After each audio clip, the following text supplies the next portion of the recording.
Good afternoon, and thank you for being here, Dr. Herbert Puchta. Now, it's really I'm very happy to see you and to talk with you. This is Helbling Day, but it is also Herbert Puchta Day. And so I'm going to ask you some very brief questions, okay? The answer is your choice. First question that's really important to many colleagues of ours is how much native language should be used with very young learners in the classroom, obviously? Well, first of all, let me say how happy I am to be back in Greece, to be back in Athens, and to see you again, Lilika. And I'm delighted that we're having this chat.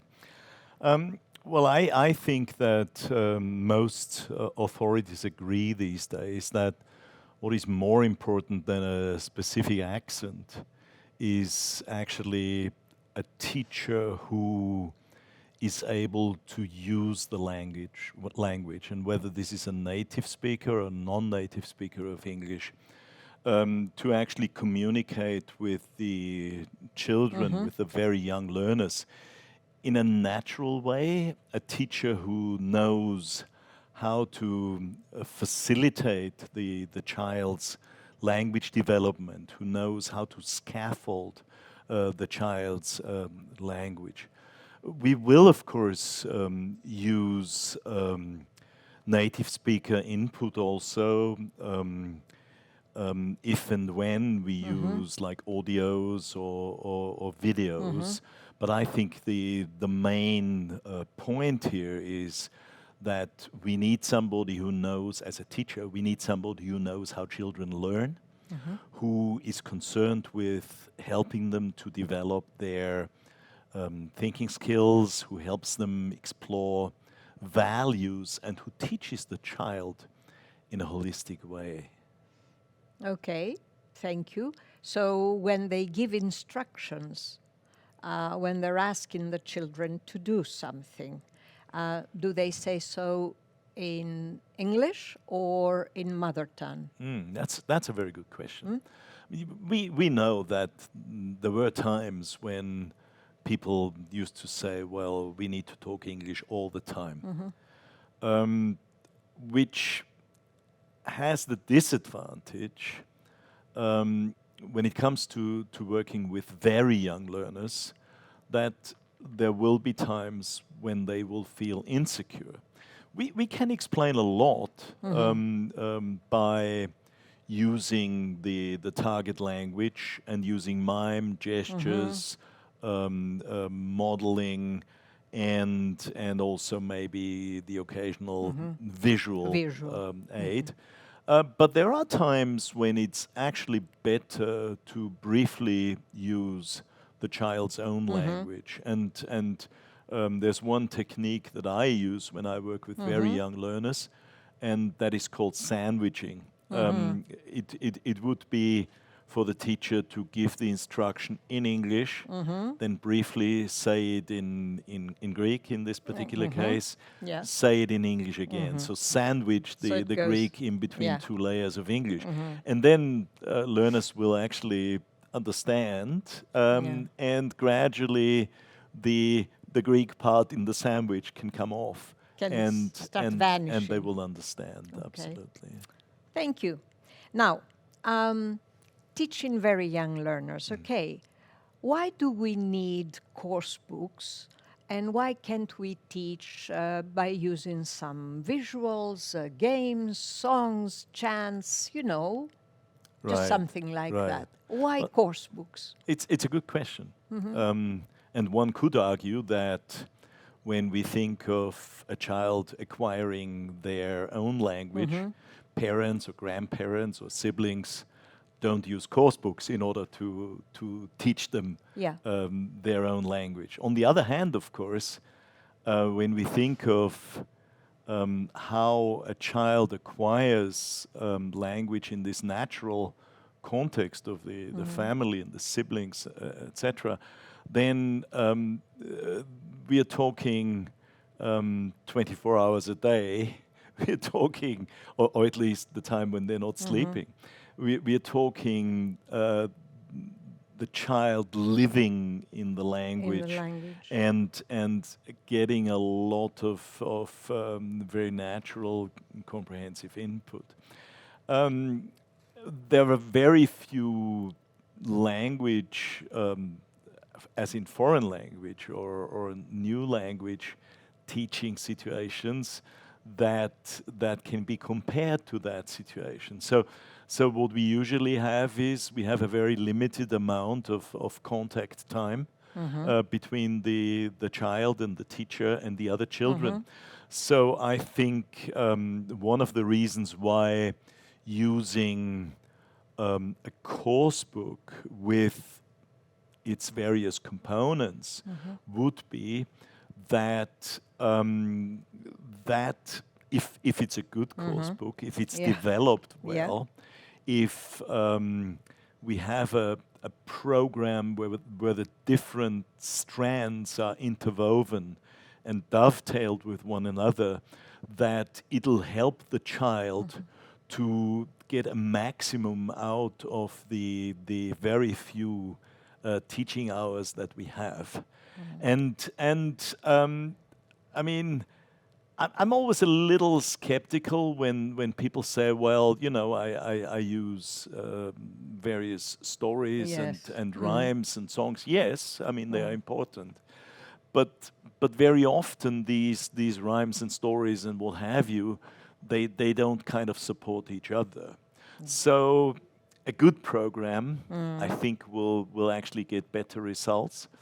But this does not mean that the teacher shouldn't actually use the materials she's using in her own way and add stories and other like activities that help the child to interact with each other and the teacher and other kids in the most natural way possible. That's absolutely true. Thank you. Now, how do you see the future of teaching very young learners, especially after such a long pandemic? Of course, it's not over yet, but we've had almost 2 years. How do you see the future? You, Herbert Yes. Puchta, Yes. how do you see it? Yeah. Well, we are in a difficult situation at the moment because in a number of countries, the teaching of very young learners has almost stopped to exist because of the pandemic situation. Parents can't send their child to class.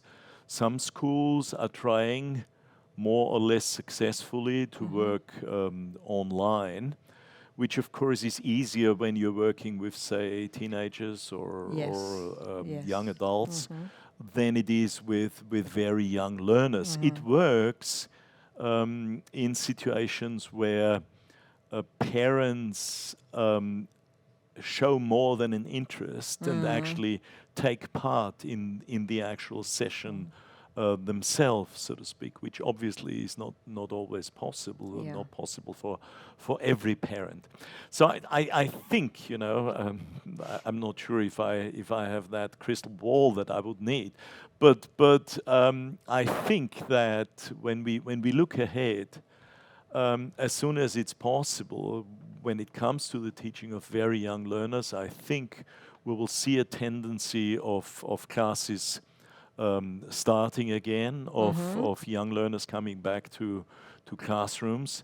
And this is where they should be, because children learn from children. Children need to be with children. They need to literally be in touch with children. But there may be situations also where you have a hybrid kind of system where learners come to classrooms if and when it's possible, and they also take part in some lessons online, hopefully when they're very young, together with their carers or parents. Well, we'll see. Okay? Yeah. And the last one, I think, in a way, it's the best. After all this journey, quotation marks, of teaching very young learners, what is the one thing? I know you talked about your key, let's say, ideas and what you learned, but what is the one thing you learned, Right. which becomes something like a guide in a way? Well, it's difficult actually to really mention one, because I've learned so much from working with young learners, and I've had this experience very recently where I was working with one class of young learners for 4 years, really. If I have learned one thing, then it is that it's so worth doing it. I mean, working with young learners can be great fun, but it means, of course, also investing a lot of time. It means investing also a lot of money. I mean, as we know, materials cost money, Yeah. and it also means that parents need to invest in Yes. their children's language education. But I think it's not time and money wasted. It's time and money very, very well invested. And it is a fact that there are even some methodologists, widely published methodologists, who have doubt that teaching very young learners really gets us the outcomes that we want to achieve. And to those people, I just say that Try it. it so depends on whether we have a teacher who is well trained, whether we have a teacher who That's it. knows how children learn, whether we have a teacher who also has the right materials. Exactly. Because then, paired with the teacher's own language competence and their ability to talk to and with the child in a natural way, then we will get the outcomes that are definitely worth the investment. And that's the one point I would like to stress. Well, thank you. Stay as young, as active, as creative as ever, and come back again. Okay? I will, and I would love Thank to. you very Thank you very much. much, Lilika. Thank you. Bye-bye.